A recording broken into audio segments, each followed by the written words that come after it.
It ain't Shark Week, but how many times have we said, do not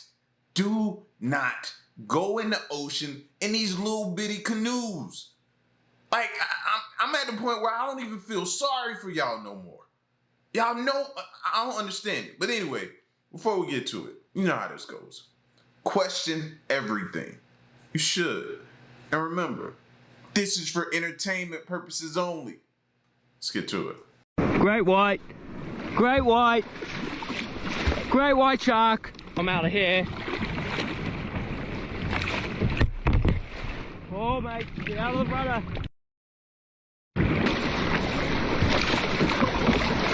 Oh, mate, get out of the rudder.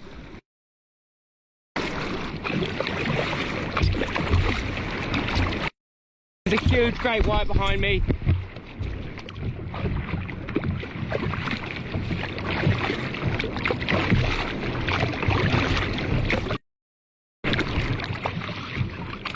Following me. He's still behind me. He's going at my rudder.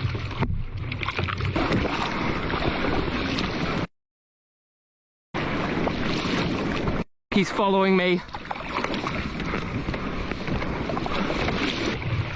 He's still here. He's still behind me. He's just following me. He's still following me. He's got a distance, but he could swim up on me at any moment. Tangaroa, please. Get me home safe, Tangaroa. Great white. No, he didn't say that at the end. No, he didn't say that at the end. Fam. And that shark, if he really wanted you, he could have had you. I think he was just playing with you. To be honest with you, all he had to do is just come over, bump you, knock you over into the water, lunch. He had his lunch and dinner right there. Like, yo, y'all gotta stop doing this. It's an all-around tragic situation. A 2-year-old and a 9-year-old losing their lives, freezing to death. Police say a car full of 5 children pulled into this Hollywood casino hotel parking lot around 1 a.m. Monday, a place to sleep for the homeless family. But by the next morning, the car had run out of gas, and by noon, the family discovered the worst. The mother inside the van, along with 5 children, noticed that one of the children wasn't breathing, and she called family to come help, to convey to Children's Hospital. A 9-year-old little boy found to be not breathing. Then later, a family member also finding that a 2-year-old little girl also not breathing. Both of the children believed to have frozen to death. Temperatures around 10 degrees in the city overnight. Meanwhile, the mother has been detained, and as tragic as this situation is, police say this will be investigated criminally. Just an all-around tragedy. See, this is what we're talking about. There should be somewhere for them to go. Somewhere for them to go. There's no reason that a family of 5 should be driving around, or a family of however many was in there. It was 5 kids plus an adult. It should be somewhere for them to go. And this is what frustrates people, because we're sending money everywhere else, trying to take care of everybody else, and our own are here struggling. There should be somewhere for them to go. 10-degree weather? 10-degree weather. No. Inexcusable that they didn't have anywhere to go. This evening, the images coming in, the U.S. military jet crashing, plunging into the San Diego Bay, nearly crashing into a neighborhood. The pilots then rescued by boat. Here's our chief national affairs correspondent, Matt Gupman. Missing a residential neighborhood, crashing into the San Diego Bay. Around 10:15 a.m., the Navy's sophisticated EA-18 Growler was close to landing at the naval base when the plane started to go down. They advised that it did land in the water. There's Navy boats now searching the water. Shift commander is requesting a dive team response. Both pilots ejecting safely, the Coast Guard, the Navy, and Customs and Border Protection dispatching boats to look for the crew, but it was a local fishing vessel that rescued the pilots, who were in the water for only about a minute. You could hear it like when it went over the motel, and then it was kind of quiet, and then it kicked up again, and all of a sudden, just a few seconds later, I just saw the plane just go straight down into the water. The 2 pilots transported to a local hospital for medical treatment. They're in stable condition, and the cause of the crash is now under investigation. The pilot's making a split-second decision to eject from that aircraft just a short distance from a densely populated neighborhood. If this aircraft had continued on even a second more, it could have hit Shelter Island or flown into a populated neighborhood in Point Loma.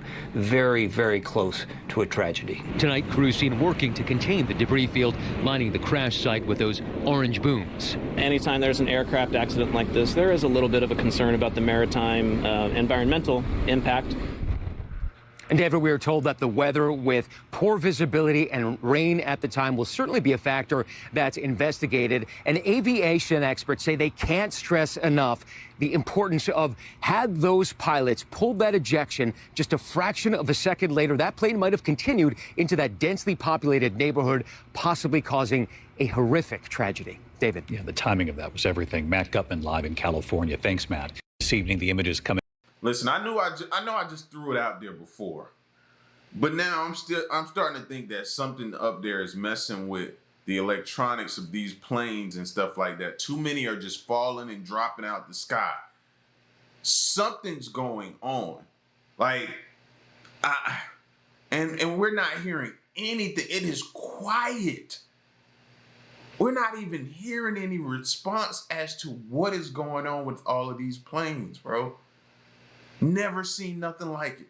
So tell me why my daughter just got scammed out of $1,600. I'm not mad at her at all because this was an honest mistake. So I'm checking my accounts, and my daughter, she has a high school checking account, high school savings account, and I'm on both of these accounts. So whenever I'm in my banking app, I can see my account along with her account. I go to just look at her account or whatever, making sure she ain't balling out. As soon as I open the account, I see this $200 transaction for Target. It was $199.99 to be exact. So then I checked the next transaction. The next transaction says $199.99 Target. Girl, she had 8 $199.99 transactions hit her account. So I wait till when she wakes up, and I'm like, hey Cam, I'm like, girl, you know you missing $1,600? And she's like, what? Like, she's obviously shocked. So I'm like, can you think of a time when your card could have been compromised? Literally a week and a half ago, she got this text message from ePass. ePass in Florida is our toll company. And so she got a text message from ePass saying, hey, you need to pay this $7 toll violation. And my daughter did express to me that she had to run a toll like maybe earlier last month because we hadn't got her ePass set up. So she thought that this was from that toll that she ran. So her just trying to be a responsible young adult, she wanted to just go ahead and just take care of it. So she clicked the link because the text message sent her a link to take care of the toll violation. And so she clicked the link, put in her card information, she pressed pay, and when it came time for her to get a confirmation, like, it just was like this weird page, and her card never got charged. So she just thought it was weird, but she just never thought nothing of it. So here we are, a week and a half later. Her account is $1,600 short. I called Chase immediately, and I pretended like I was my daughter. However this person was getting her money, they was getting it via like Apple Pay. And I know banks are really, really funny about Apple Pay. Like, Apple Pay is supposed to be this secure thing. And I was explaining to the lady, like, listen, ma'am, like, I know what you see, but I am telling you that this is not me. Like, obviously, like, why would I make 8 transactions for $199.99? Not only that, these transactions have different states, like one in Pennsylvania, Minnesota, Tennessee. Like, it was like 4 different states that these transactions was being done in. And I'm like, obviously I can't be in 4 different states at one time. So it was just a little bit of back and forth there that was just a little bit frustrating, but she was doing her job, and I don't doubt that we won't get our money back. I know we are going to get our money back. But anyways, I'm just hopping on here to tell you guys, like I tell my daughter and my kids, be careful of links. Like, don't click links, especially links that says like, oh, we're trying to deliver a package to you and we can't deliver it to you because we need your address. I will keep you guys updated on these $1,600. They did say it'll take like maybe like 10 up to 10 business days for her to get it back, and when she gets it back, it's only going to be temporary because they will be doing an investigation. But I know it won't be temporary. They just gonna give us back our money. So anyways, y'all, I will talk to you later. Bye. So tell me, how many of y'all received that text before? Because I know I have. You know what I mean? Their timing is impeccable when they do it too. Because I think I've received one right after coming through Florida, coming back from a cruise or something like that. We were on vacation. And you hit them tolls sometimes, and before you know it, it's too late, and we like, all right, we just had to pay that little toll, whatever. But I'm always so skeptical of anything coming through text message without any type of verification. For me, I'm just thankful that I didn't. But you can see how easy it is, though, for you to be like, that's that toll. Let me go ahead and take care of that. For it's a problem, it's no problem. Let me just get it done out the way, so I ain't got to worry about it. And then look.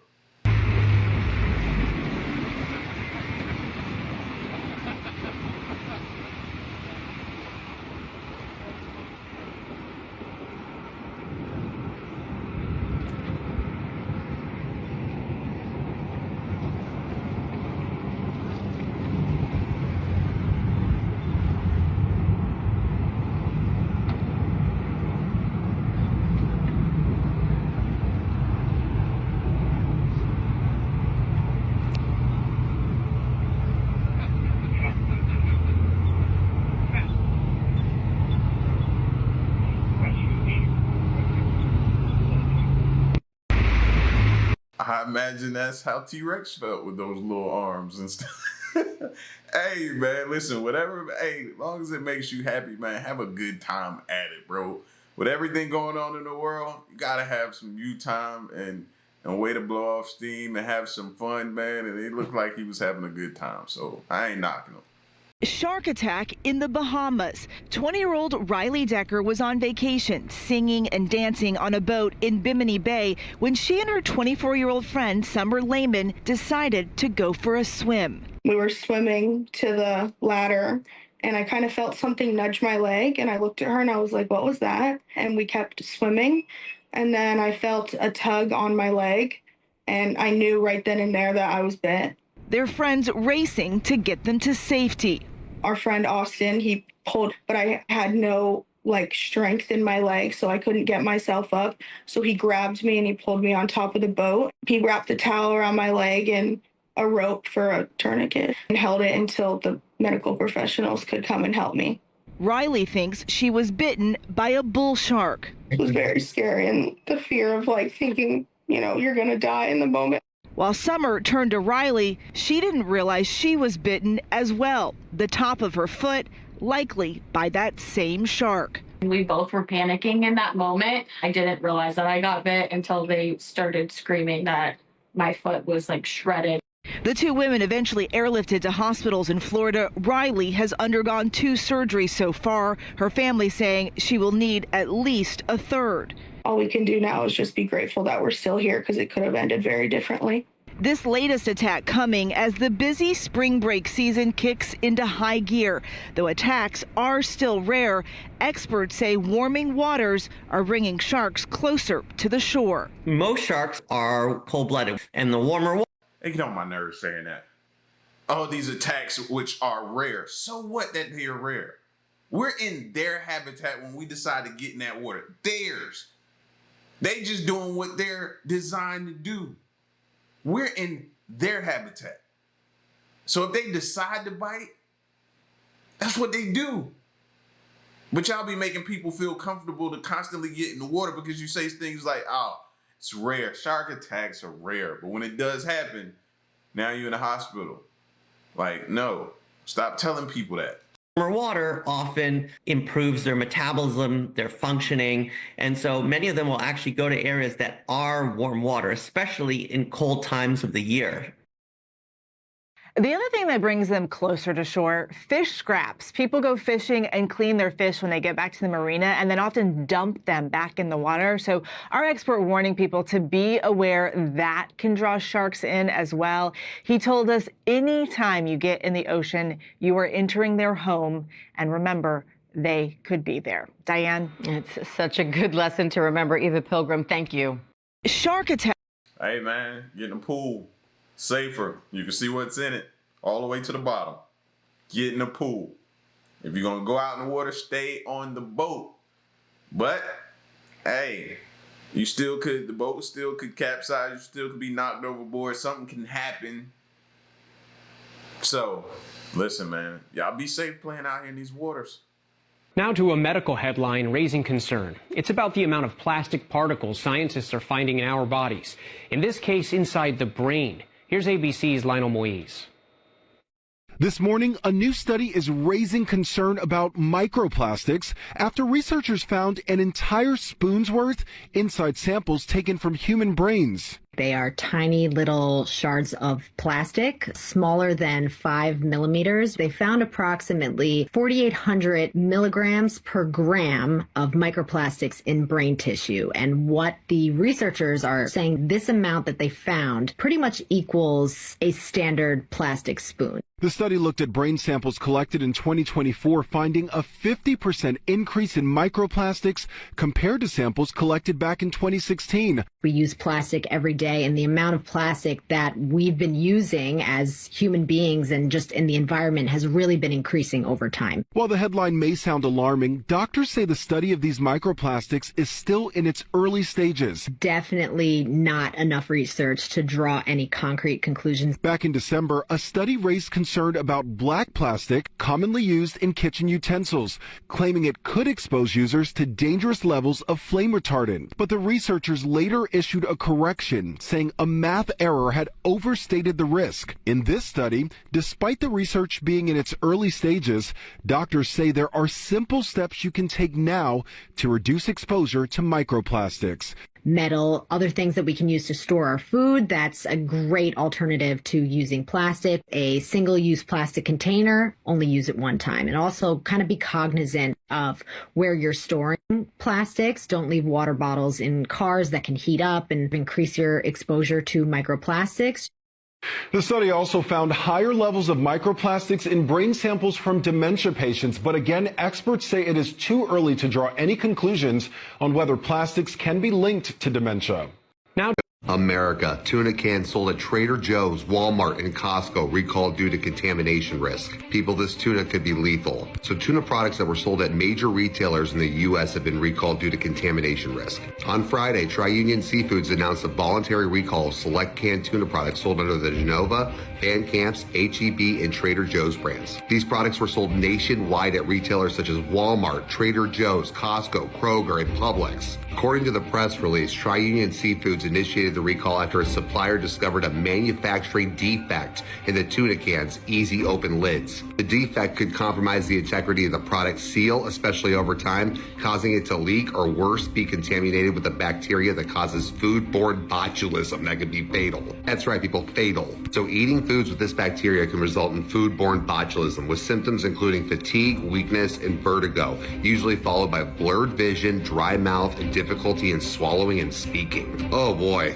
So the recalled tuna cans with the H-E-B label were sold at retail stores in Texas. America. Tuna cans sold at... I was always skeptical at tuna. I never really liked it anyway. Tuna in a can, sardines in a can, none of that stuff in a can. And then when I got older, I was like, how is that stuff? How are you able to eat fish in a can that sits in your cabinet for years and whatever, and you just decide one day to go in there and get it? How is that not bad? Always questioned that. Always. It just never made sense to me.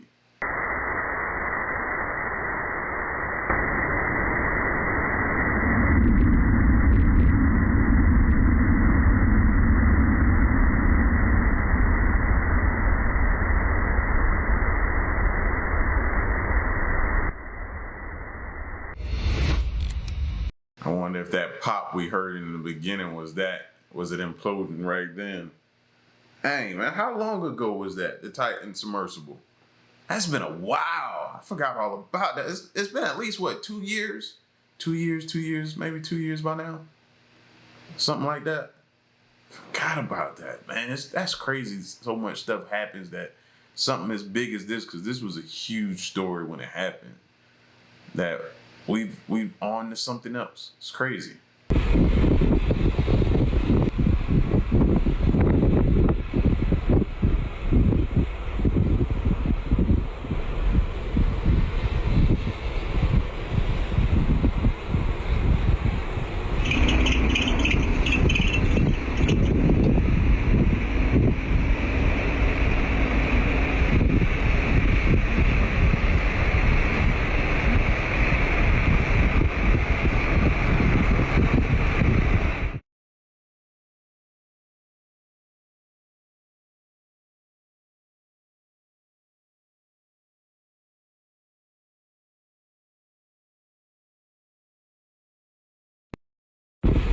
Man, as I was watching that thing touch down, and then you started seeing it move and start coming towards them, I was thinking about them other people sitting at that gas station that probably don't know or didn't see. Like, we need something that alerts everybody right then and there as soon as one touches down, so you know to get going like everybody else. A late-breaking wave of influenza is spiking coast to coast, with doctor visits for the flu nationwide hitting a 15-year high. It seems like everybody has the flu. It's because they do. ER doctors at Chicago's Cook County General say the combination of an unusually nasty flu strain and falling vaccination rates is driving the spread. According to the CDC, at least 44 states and Washington, D.C. are reporting high or very high levels of influenza-like illnesses. The CDC estimates there have been at least 24 million flu cases so far this year, with 310,000 hospitalizations and 13,000 deaths, including 57 children. Experts fear by the season's end, the overall death toll could hit 30,000. They say it's not too late to get a flu shot. They're effective within a week and crucial in protecting you and your loved ones. A late-breaking wave of influenza.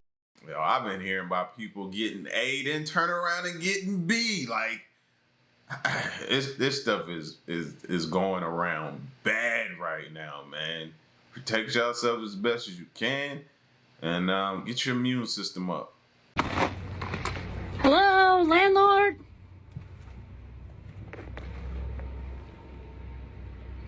Hello? Landlord?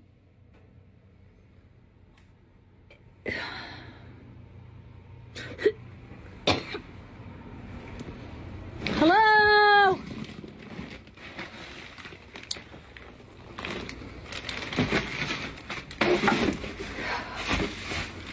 This must be the dog room.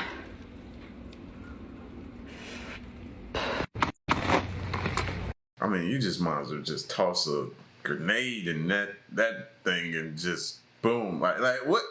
How do you? Oh, that's just bro.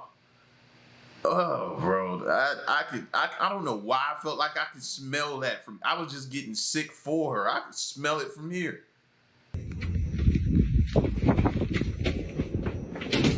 Hey, come look at this. Oh my God! What is it? The boom, the spray. I don't know what the that is. What is it? Listen, y'all hear it? Cheney, look in the sky, Cheney. What is this in the sky? I don't know, look. That one just disappeared. In the sky.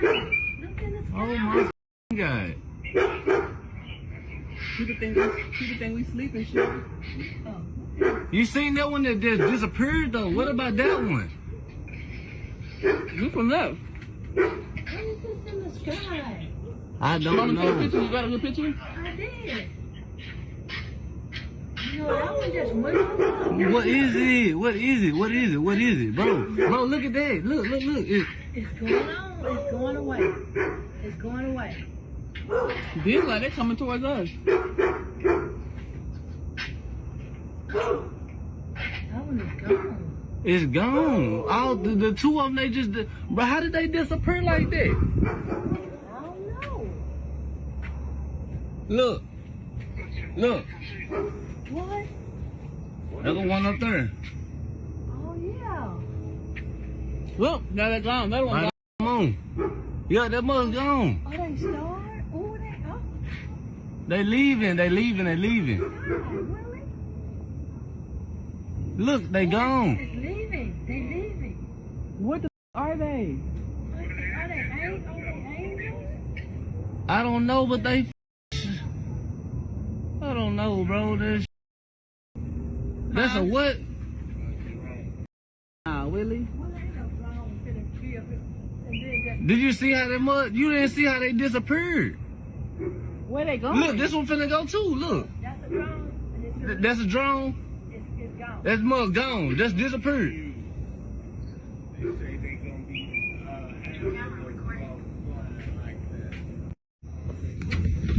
I'm sorry, but that I ain't never seen anything like this in my life of what we're seeing with these drones that they keep telling us. Saw how that one just disappeared into the clouds like that? Like, no way. Tell me something else. Just tell me another lie.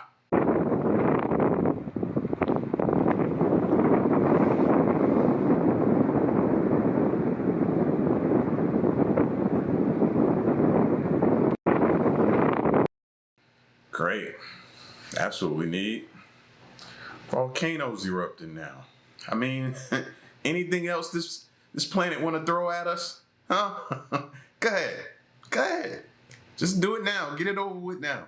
This man says he's fathered over 180 children all over the world, from China to Australia. Joe Donor, whose real name is Robert Charles Albon, is an unregulated sperm donor, advertising his services on Instagram and Facebook using this photo, with this caption, saying, Joe Donor in Wales. Do you need help with a baby? Send a message. He advertises different methods like artificial insemination and sexual intercourse. In the UK, sperm donors are regulated by the Human Fertilisation and Embryology Authority. They're tested for STDs, undergo genetic testing, have no legal right to any child conceived because of their donation, and there's a limit to the amount of children they can have. As an unregulated donor, none of this applies to him. Robert has applied to be named on the birth certificate of one of the children he was a donor for, and asked to change the child's name after claiming to have had secret sex with one of the mothers. The judge has rejected this claim. The baby in this case was conceived by syringe injection to a same-sex couple who have since split up, but the courts heard that Robert was a stranger to the child and had only met them for 10 minutes when they were a few weeks old for a one-off photo. Judge Finesse concluded that they chose a sperm donor who advertised that he would leave it up to the mother as to whether there should be any contact. Robert Albon has declined to comment.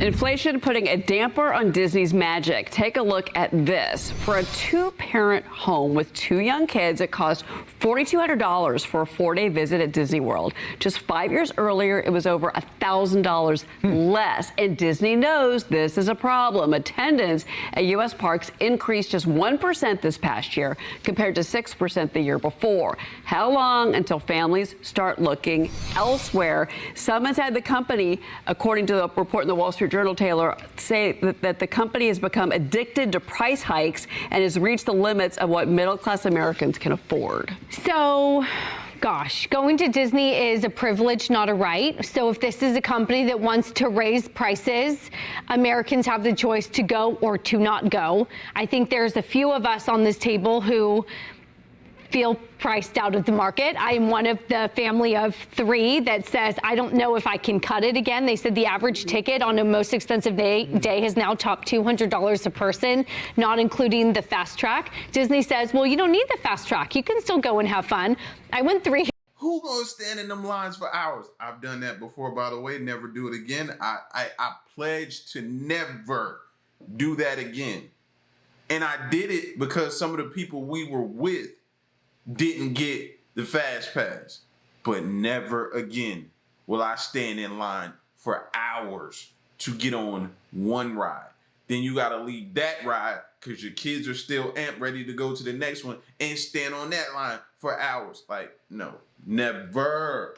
Years ago, I don't know if this was legal. I had a backpack and I had to pack my own peanut butter sandwiches because I can't afford an $18 pretzel if I'm going to Disneyland. I can't believe you revealed that on television. Yeah. I know. The only other quick point I'll make is when I think Disney, I think a CEO who's about to retire, Bob Iger, who they already brought out of retirement, and a company without a succession plan that I'm waiting to hear about, and a company that's lost streaming subscriber customers. I need more. Well, but Jackie, starting in late 2023, according to the Journal, they knew their own surveys showed that people were not planning to come back. Yeah. They knew this over a year ago. And so I wonder if there's a correlation, and at some point we can do a deep dive on foot traffic versus price hikes, because I'm wondering if they're making up from reduced foot traffic as a result of people not really, biting on their DEI and wokeness, and parents saying, I don't want to take my kid to Disneyland and have to explain to them, weirdness about which bathroom to use, and characters that are dressed up as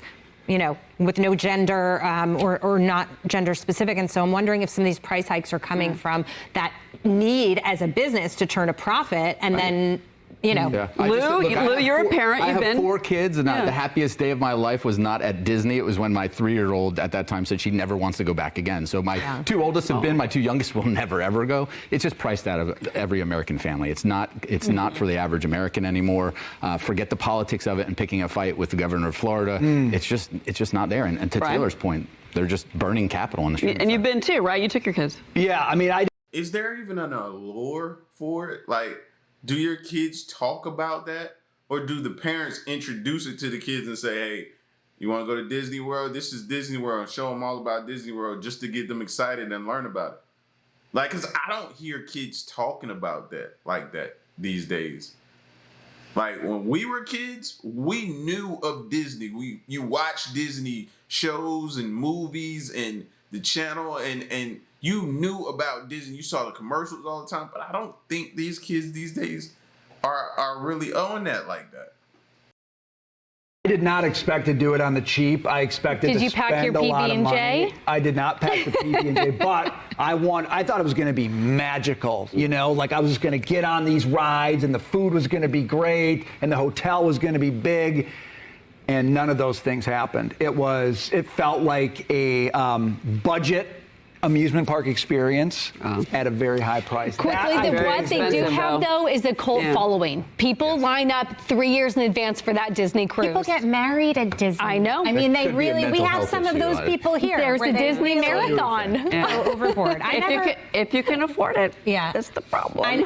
Real quick, I never went on the rides, but I love those character breakfasts when the characters were still wholesome and, you know, and we still could be in awe of Cinderella and Snow White and didn't have to feel bad as women that we loved fairy tales. Yeah, and the Bibbidi Boppity Boutique is hard to beat. I'm lost. One of Lou's favorites. By the way, he loves that one. It's your new vinyl.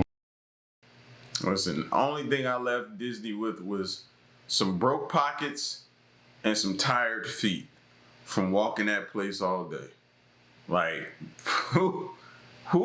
they need to, for the price you pay, everybody needs little golf carts of their own they can drive, their own little personal golf cart to drive around that place all that time.